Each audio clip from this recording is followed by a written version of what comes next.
Peter Mansbridge.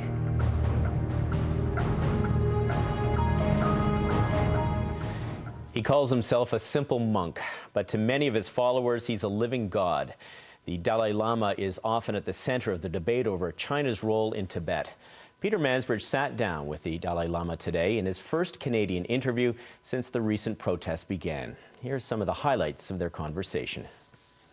Holiness, awfully hard to tell what the situation is like inside Tibet now because of the restrictions on travel. But you have your contacts. What can you tell us about what's happening inside Tibet now? Roughly speaking, a few hundred, I think at least three to 500 people killed, and then few thousand, at least, I think few thousand, 4,000, I think, already arrested. Then day by day, every night, the Chinese security person come and arrest. Is that still going on now? Oh, still. So there's no indication that there's any sudden end or soon an end soon to the crackdown? Many, I think, many people appeal to the Chinese government, and I also appeal as soon as this situation started. I appealed directly to the Hu Jintao. I appealed the 19th or 20th last month. I appealed to the Chinese authority, highest authority. But now seems they also determined to crush. The Chinese say that you organized these protests, that this came from you, that you asked for this to take place. You say no. You had nothing to do with the protests?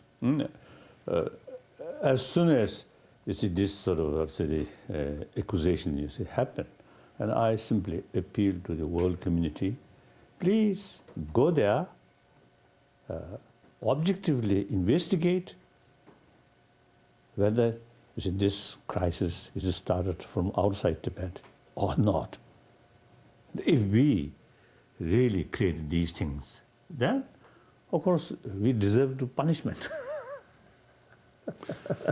And in fact, we, right from the beginning, we express seriously,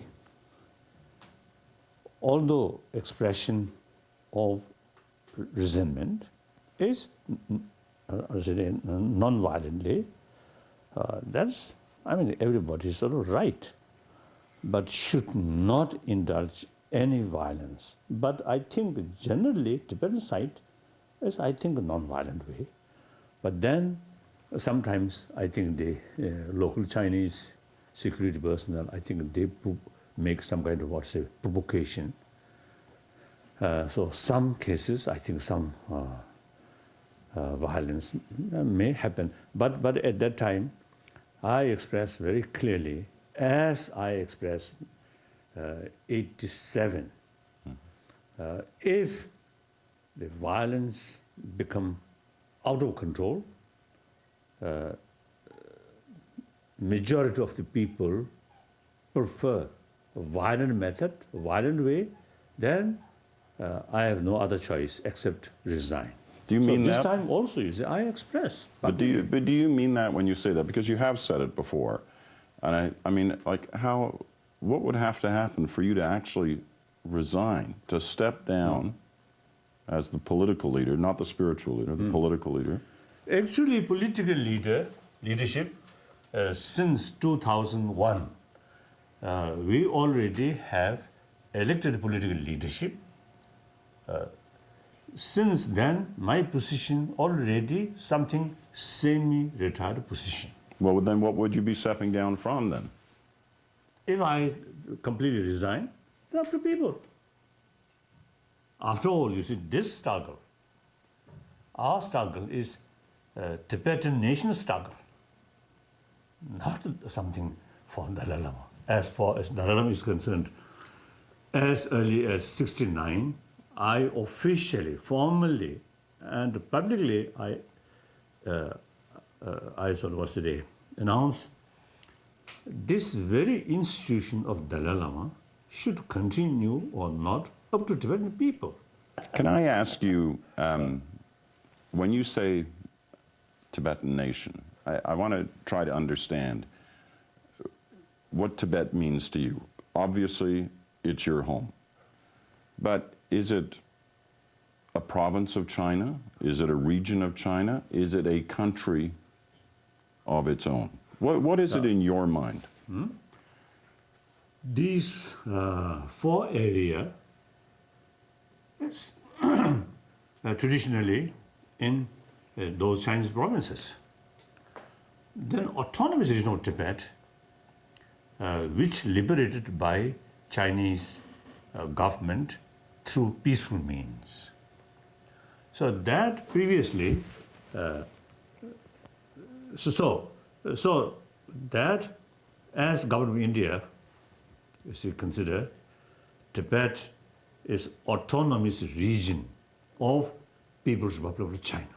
You've been in this struggle for autonomy for half a century. Yes.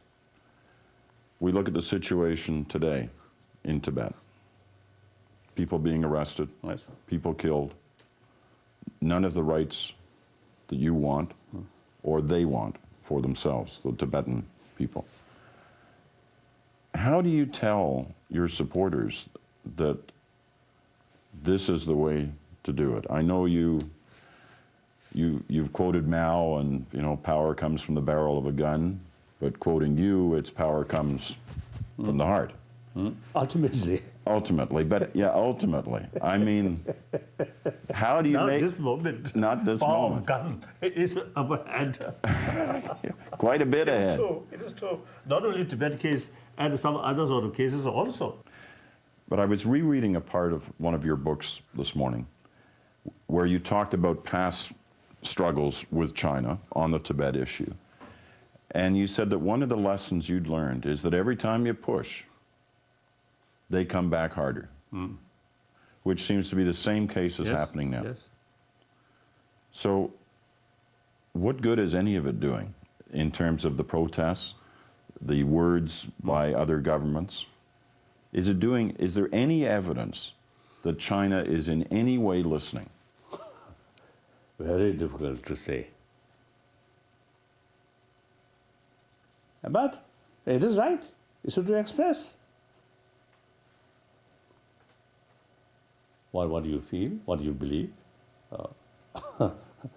But then,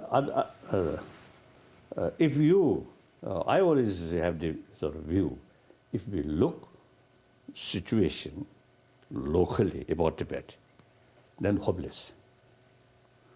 But if you look from wider perspective, then there is hope, because the People's Republic of China is actually in the position of, the transition.